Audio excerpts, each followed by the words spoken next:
Bring her in. Let everyone see what failure looks like." Those were the cutting words of a millionaire CEO determined to humiliate his ex-wife in front of the entire company. He wanted her small, broken, ashamed, a shadow beneath his success. And as the crowd whispered and mocked, she stood in silence, enduring it all.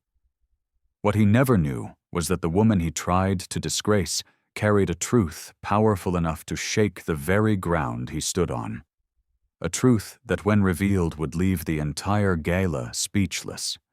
Sometimes the one you try to destroy is the very one holding your destiny.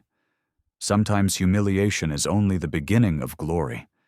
This is the story of a woman cast aside and the moment that turned his pride into his downfall. And today, it is being retold by me. Hello, family. Welcome back. Before we begin, I have a small but heartfelt request. Please subscribe. Your support is what keeps these stories alive. Every time you click that button, you're helping us share voices that would otherwise be forgotten in stories that deserve to be heard. And in the comments, tell us where you're watching from. Because together, we are not just telling stories, we are keeping hope alive. The night the truth came out, Imani Jackson sat alone in her kitchen. The house was too quiet, the kind of silence that pressed against her chest. The ticking clock on the wall seemed louder than usual, each second reminding her that her life had just collapsed. Her phone buzzed on the table, lit up with messages.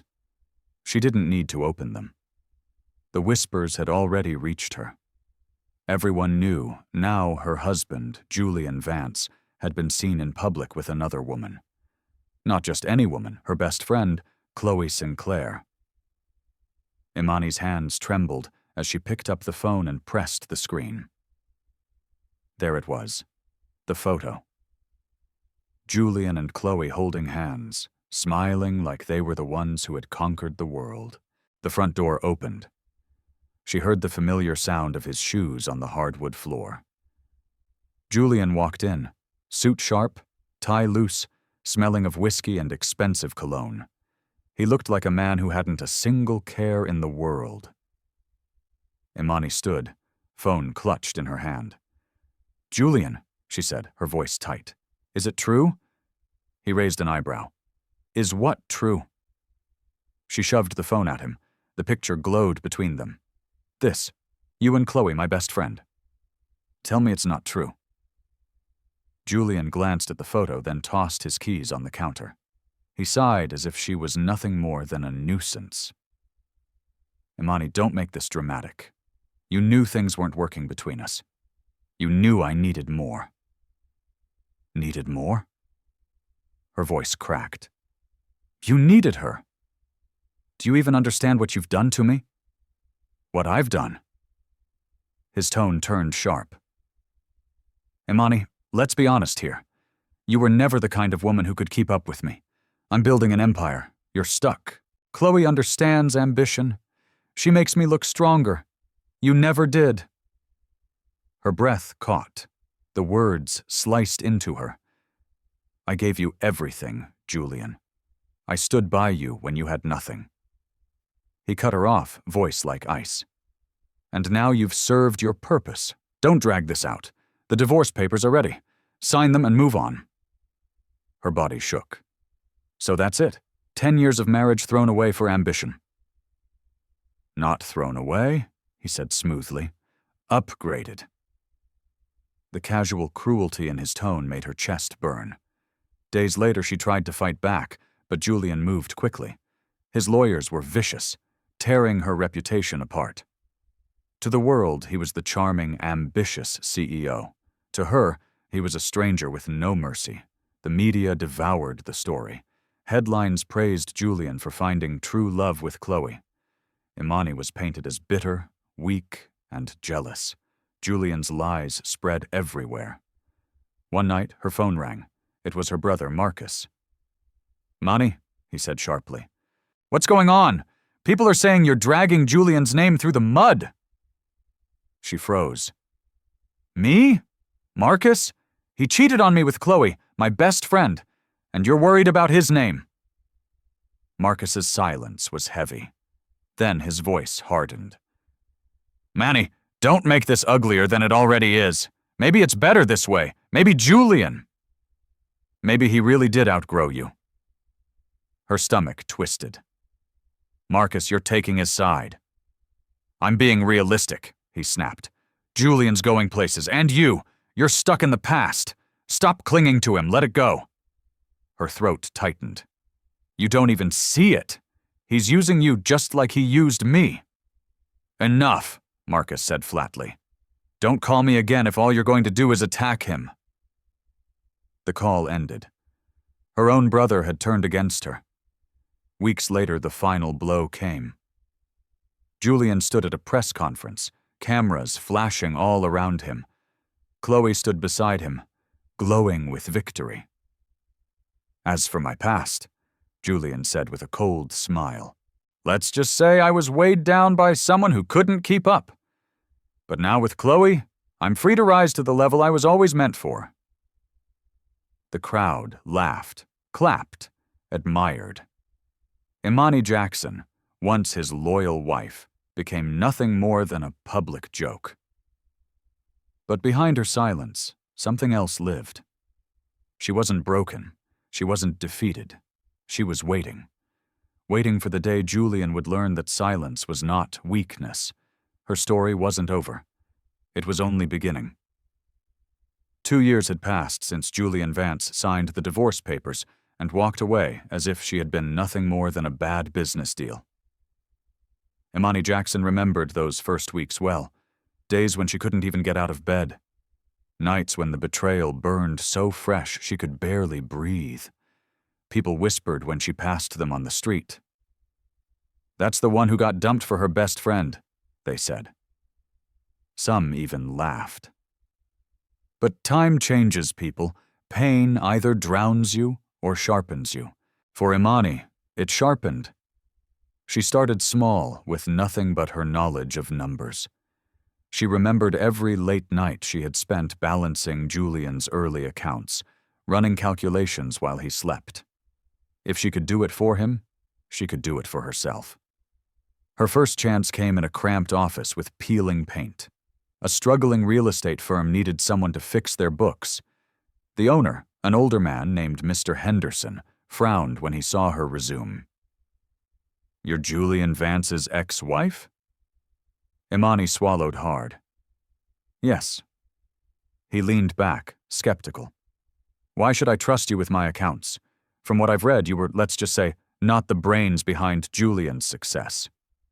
Her cheeks flushed, but her voice stayed steady. "Don't believe everything you read. Julian had the spotlight, yes, but I kept the lights on in our home and in his business long before anyone knew his name.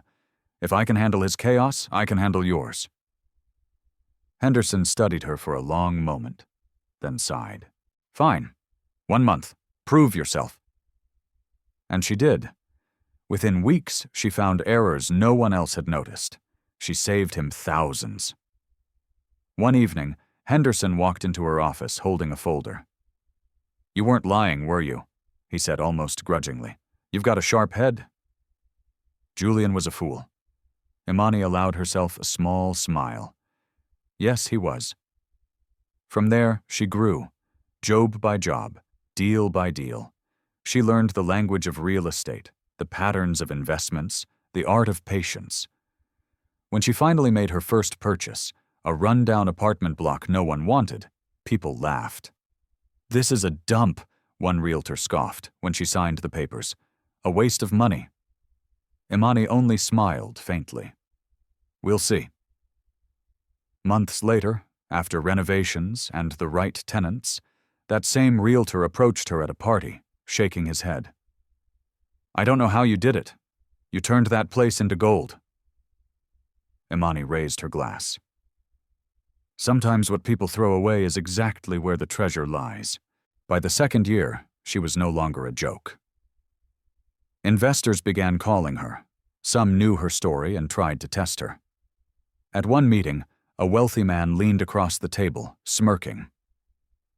Tell me, Miss Jackson, are you here to make money or to prove to your ex-husband that you're not the failure everyone says you are?" The room went quiet. Imani met his gaze calmly. "Why not both?" she said. "Money proves itself. And failure. Failure is just a stepping stone for those who keep walking." The man chuckled, impressed. "Fair enough. Let's sign." By then, she was no longer living in that shoebox apartment. Her new office was on the top floor of a glass building overlooking the city.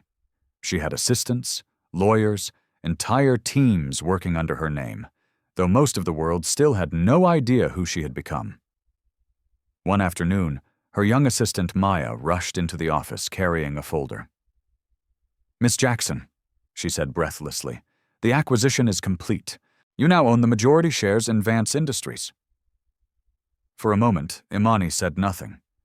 She stared at the papers, the company name glaring up at her. Vance Industries, Julian's empire. Maya's eyes widened. "You did it.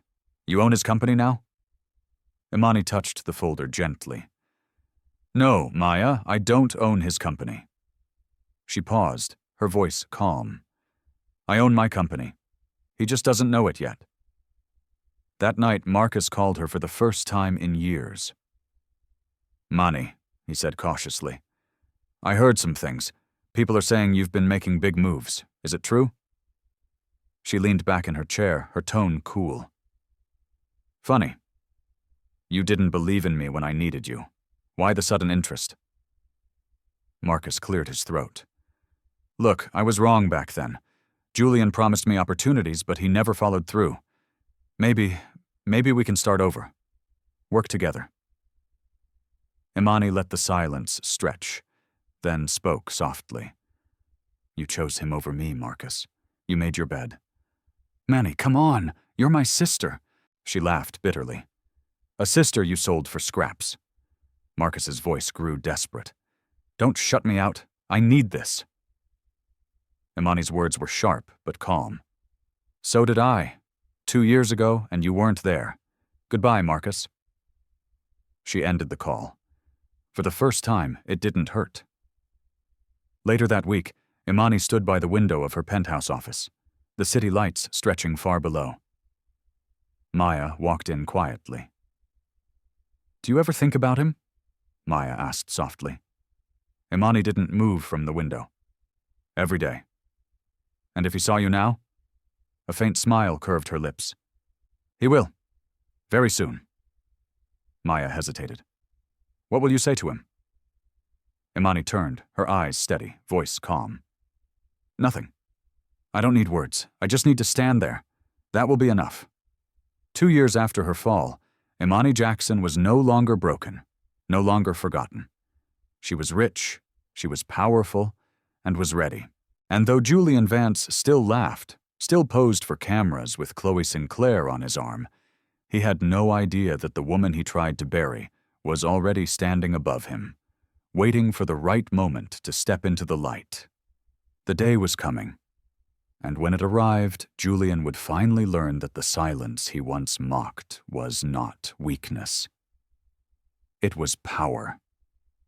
If you haven't subscribed yet, we'd love for you to join our community by hitting the subscribe button. Through our stories, we build hope and give a future to children and women who have been abused all over the world. Motivate us by subscribing and turning on your notification bell so you never miss a story that matters. Also, let us know in the comments where are you watching from and how did this story speak to you. The invitation came on thick ivory paper embossed in gold. Imani stared at it for a long moment, her fingers brushing over the words, Vance Industries Annual Gala. At the bottom in Julian's bold handwriting were the words that cut sharper than any knife. "Your presence is requested." She almost laughed. Requested? No. Summoned. She knew exactly what this was. Julian wanted her there, standing in the crowd like a beggar so he could remind everyone how far she had fallen. The doorbell rang. Imani opened it to find her old college friend Simone holding a coffee cup and wearing a worried look. "Don't tell me you're actually considering this," Simone said, spotting the invitation on the counter. Imani lifted it with a faint smile. "He sent it. He wants me to come." "He wants to humiliate you again," Simone shot back. "Don't give him the satisfaction. Stay home, Mani. Watch a movie, eat ice cream, anything but that." Imani's calmness unsettled her friend. She simply folded the invitation and slid it into her purse. "I'll be there." Simone grabbed her arm. "Why? Why walk into a trap?" "Because," Imani said quietly, "sometimes the best way to break a trap is to walk right into it." The whisper spread quickly. Word reached Marcus Jackson within days. He called Imani, his tone sharp. "Mani, I just heard Julian invited you to the gala. You're not actually going, are you?" "I am," she replied simply. Marcus scoffed. "For God's sake, he's doing this to crush you. Do you want to be laughed at again? Do you want the cameras in your face? People whispering about how pitiful you look?" Imani's voice stayed calm. "Marcus, if I cared about whispers, I'd never have survived the last 2 years." "You've survived?" "Yes. But Julian, he's still Julian. He doesn't lose, Mani. He destroys." Her lips curved into a faint smile.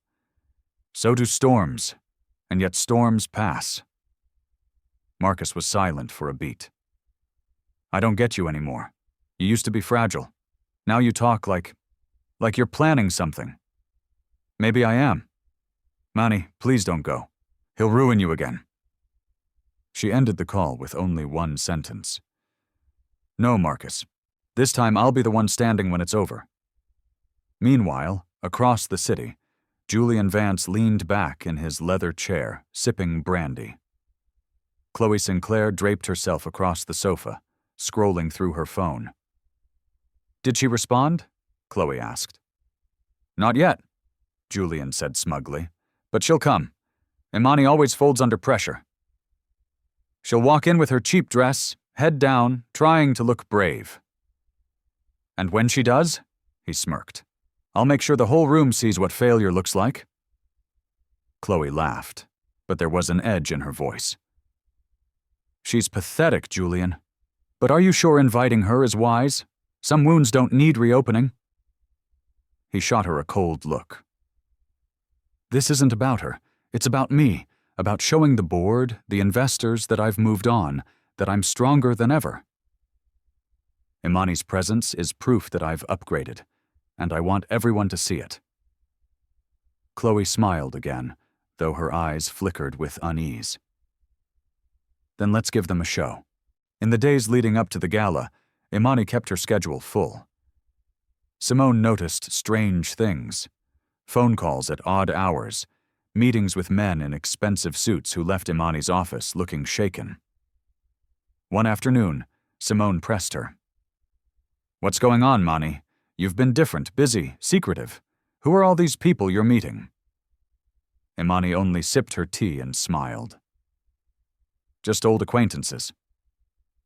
"Old acquaintances don't show up in black cars with tinted windows," Simone snapped. "You're hiding something." Imani leaned closer, her eyes calm but sharp. "Not hiding. Waiting." Simone shivered. "Mani, what are you planning?" Imani didn't answer. She only placed her hand over Simone's and said softly, "Trust me." The night before the gala, Imani stood before her closet, a row of dresses hanging neatly. She ran her hand along a black silk gown, the one she had chosen. Her phone buzzed. A message flashed on the screen. "Everything is ready for tomorrow. Just give the signal." She typed back 2 words. "Be patient." For a moment she closed her eyes, remembering the woman she had been. The broken wife, the humiliated ex, the one society laughed at. That woman was gone. Tomorrow Julian would see it. Tomorrow everyone would. And she would say nothing. Her silence would speak for her. The gala night arrived like a storm. The city glittered with lights, and Vance Industries had spared no expense. The hotel ballroom shimmered with gold and crystal, tables lined with champagne flutes and delicacies. Guests arrived in sleek cars, cameras flashing, reporters shouting questions. Julian Vance stood at the entrance, shaking hands, his perfect smile fixed in place. Chloe Sinclair sparkled at his side, her diamond necklace catching every camera light. "She'll come," Julian muttered under his breath, scanning the crowd. Chloe's lips curved. "And when she does, I'll be right beside you, reminding her she lost." Inside, guests whispered as they settled. Everyone knew Imani had been invited. Some expected her to crawl in, desperate and forgotten. Others doubted she'd dare show her face at all.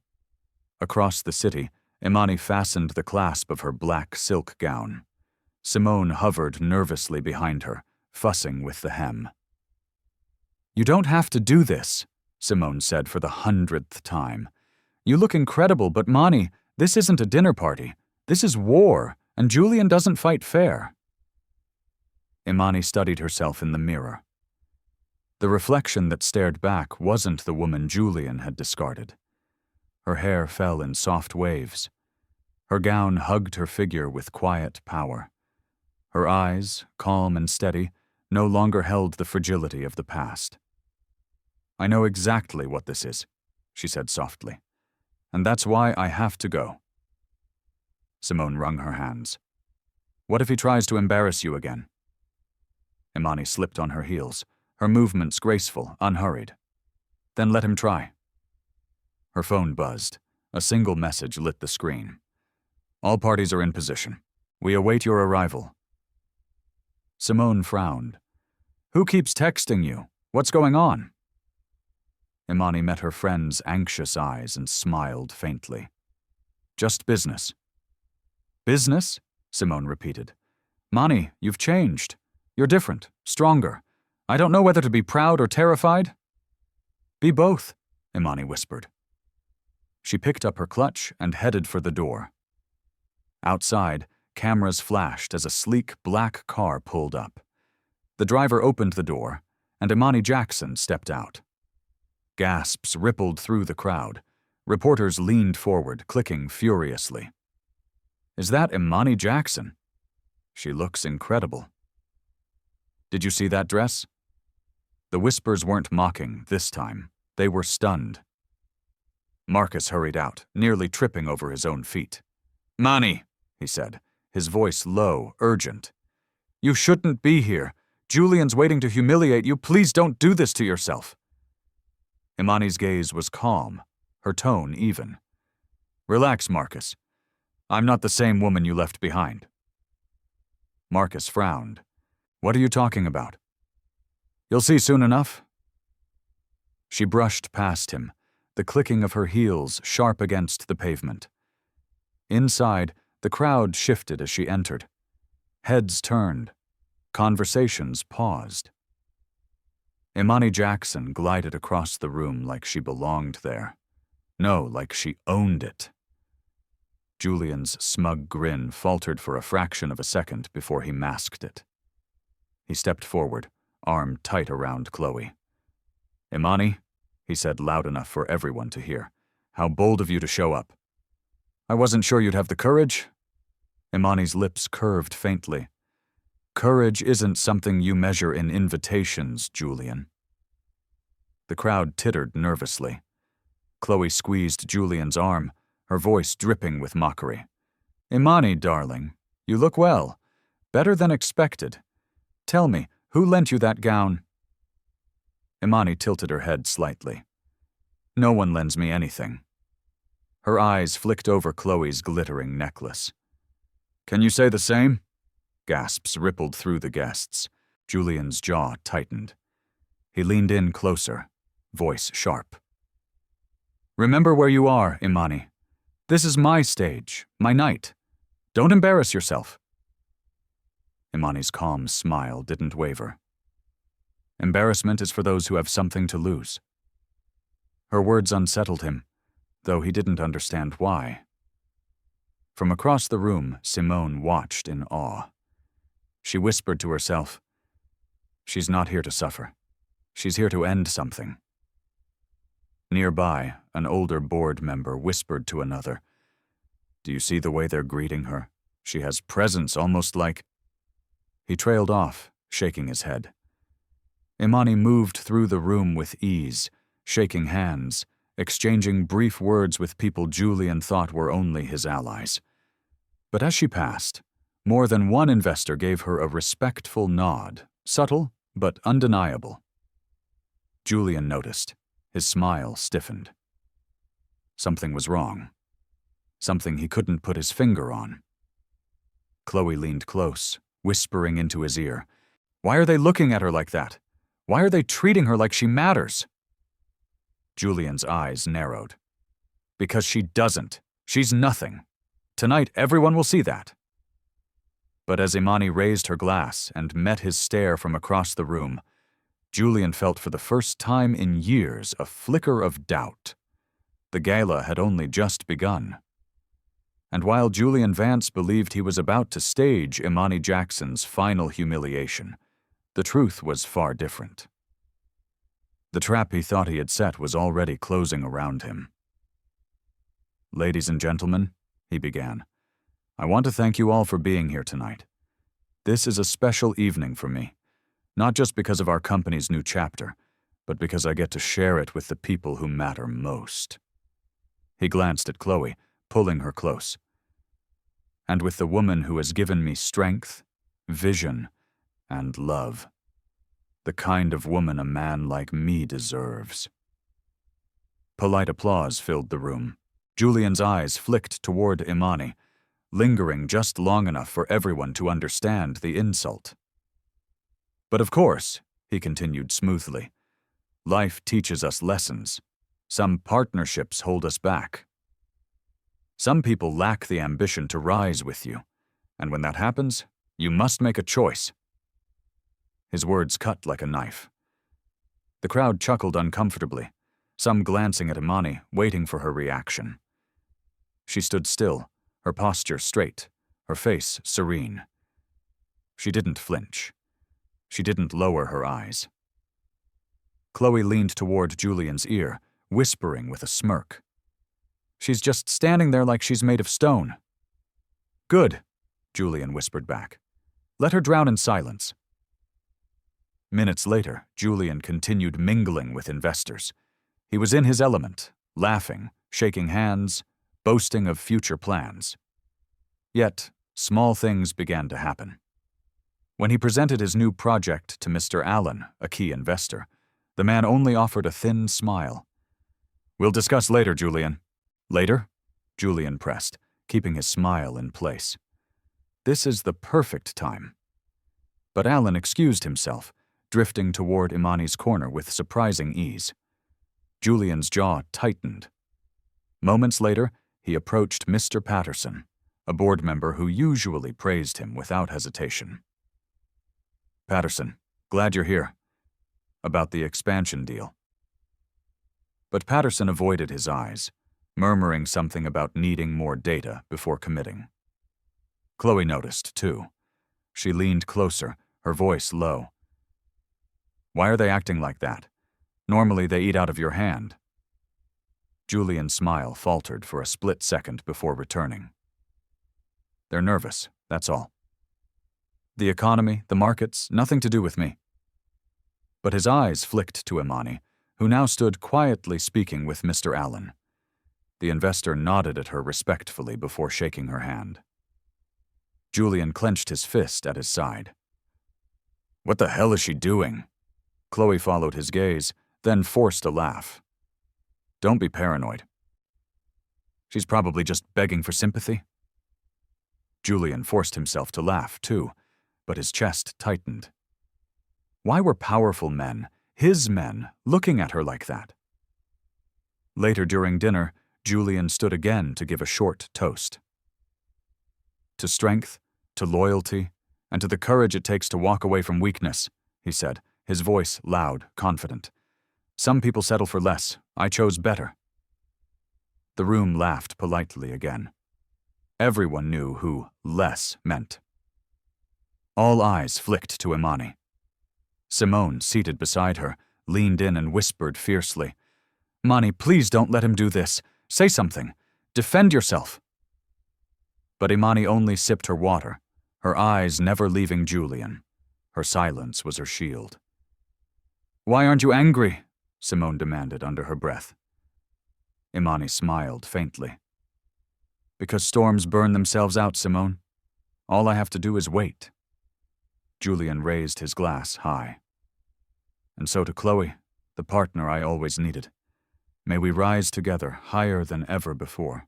Cheers filled the hall. Chloe kissed him for the cameras, but Julian's eyes kept drifting to Imani. She was calm, unbothered, sipping her water like she knew something he didn't. And for the first time in years, Julian Vance felt a flicker of unease. The dinner plates were cleared, the champagne flowed, and Julian moved easily among the guests like a predator in his kingdom. At least that was how it looked on the surface. Inside, he was restless. Everywhere he turned, people were stealing glances at Imani, not mocking ones, those he expected. These looks were different, measured, respectful. He approached Mr. Collins, a longtime board member. "Collins, good to see you. We should talk about the capital raise." Collins smiled thinly and gestured toward Imani, who was laughing softly with another investor. "We'll wait until after you've handled your guest." Julian's jaw tightened. "My guest? You mean her? She doesn't matter." Collins's eyes flickered, polite but distant. "We'll see." Then he excused himself and crossed the room, straight toward Imani. Julian felt his stomach twist. At the center table, Chloe leaned closer, her voice dripping with irritation. "Why are they all drifting to her? She looks modest, almost plain compared to me. Yet somehow—" "Don't say it," Julian snapped, his smile fixed for the cameras nearby. Chloe pressed on. "Somehow she's holding the room without saying a word. It's unsettling." Julian gritted his teeth. "She's a nobody. I made her and I destroyed her. That hasn't changed." But his words felt hollow even to him. Later, the master of ceremonies tapped the microphone.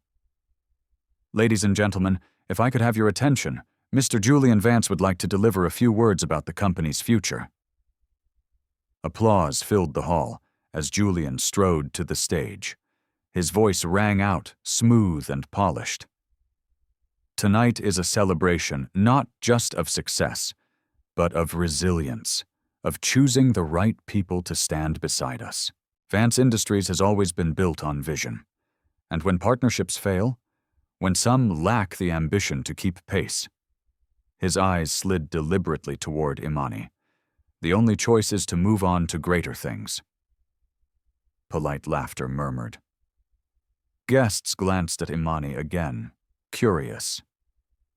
"And that is why tonight I stand proudly with Chloe Sinclair," Julian continued, reaching for her hand. "A woman of ambition, of strength, of beauty, a woman who embodies what it means to rise with me." Thunderous applause erupted. Chloe beamed, playing her role perfectly. But from the stage, Julian could see Imani at her table, serene and unflinching, her gaze steady. She did not frown. She did not cry. She did not shrink. She simply looked back at him, calm as a still lake.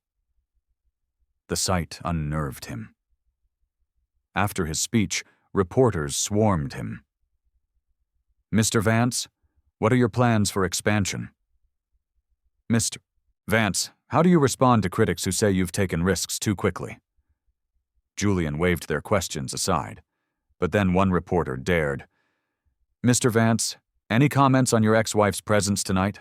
Surely it must be awkward." Julian smirked for the cameras. "Not awkward at all. Some lessons are best displayed. My ex-wife is here as a reminder of where I was and where I refuse to return." The ballroom quieted as Julian Vance took the stage once more, his smile gleaming under the lights. Reporters leaned forward, cameras flashing. The investors and board members fixed their eyes on him, waiting. Julian cleared his throat. Ladies and gentlemen, tonight is not only about celebration. It is also about the future of Vance Industries. I am proud to announce a new merger that will elevate us beyond competition, beyond expectation, into a new era of dominance. Applause began, polite but hesitant. Julian raised his glass, waiting for the cheer to swell. But it didn't. Instead, the chairman of the board, Mr. Whitmore, rose slowly from his seat. His voice carried through the microphone before Julian could continue. "Mr. Vance," he said firmly, "before you proceed, there is someone else we would like to hear from tonight." Julian froze. His smile faltered. "Excuse me?" Whitmore's eyes shifted across the room. He lifted his hand and gestured. "Madame Jackson, would you like to do the honors?" The room stilled.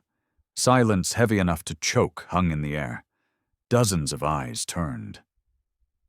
Imani Jackson sat at her table, calm, serene, her black silk gown gleaming faintly under the chandeliers. She didn't move at first. She only let the words settle in the room like dust. Julian's laugh broke the silence, loud, forced, dripping with disdain. "Whitmore, surely you're mistaken. Imani has no place here. She's a guest, a relic of the past. Why would she—" "Because she owns the future," Whitmore interrupted. Gasps erupted. Murmurs swept across the hall like wildfire. Reporters scrambled with pens, cameras flashing furiously. Julian blinked, his laugh faltering. "What did you just say?" Whitmore straightened, his expression unshaken. "Imani Jackson, through a series of acquisitions over the past 2 years, has secured the majority shares of Vance Industries. Effective immediately, she holds controlling interest." The room exploded. Voices clashed, chairs scraped, whispers roared. Julian's face drained of color. "No, that's impossible! I would have known!" Finally, Imani rose from her seat. The room parted like water as she walked toward the stage. Each step echoed against the marble floor, deliberate, calm, unstoppable. She reached the microphone, her voice steady, soft, yet cutting through the chaos with ease. "You never knew, Julian," she said. "That was always your weakness. You only saw what was loud, what glittered, what flattered your pride. You never noticed what was silent, what moved in shadows, what waited." Julian shook his head violently. "This is a joke, a scheme. You don't belong here, Imani." She turned to the board members, then to the investors. "Check your ledgers, check your records. Every move I made was legal, calculated, deliberate. For 2 years, while you mocked me, while you spread your lies, I was building. I was buying. And tonight I stand not as your guest, Julian." She paused, letting the weight of her words fall. "But as your employer." The room erupted again. Investors stood clapping, some even bowing their heads. Cameras flashed, capturing the exact moment the balance of power shifted. Julian stumbled backward. No, you can't do this to me. I built this company. This is my empire." Imani's eyes never wavered. "You built it on my back, on my silence. You thought silence was weakness, but silence, Julian, is patience, and patience always outlasts pride." Chloe clutched Julian's arm, her face pale. "Tell me this isn't true. Tell me she doesn't—" "Shut up!" Julian barked, shaking her off. He turned back to the board, his voice desperate. "You can't side with her. She's nothing. She's—" Mr. Patterson rose from his seat. "On the contrary, Julian, she is now the majority owner. You have no authority here." Mr. Collins added coldly.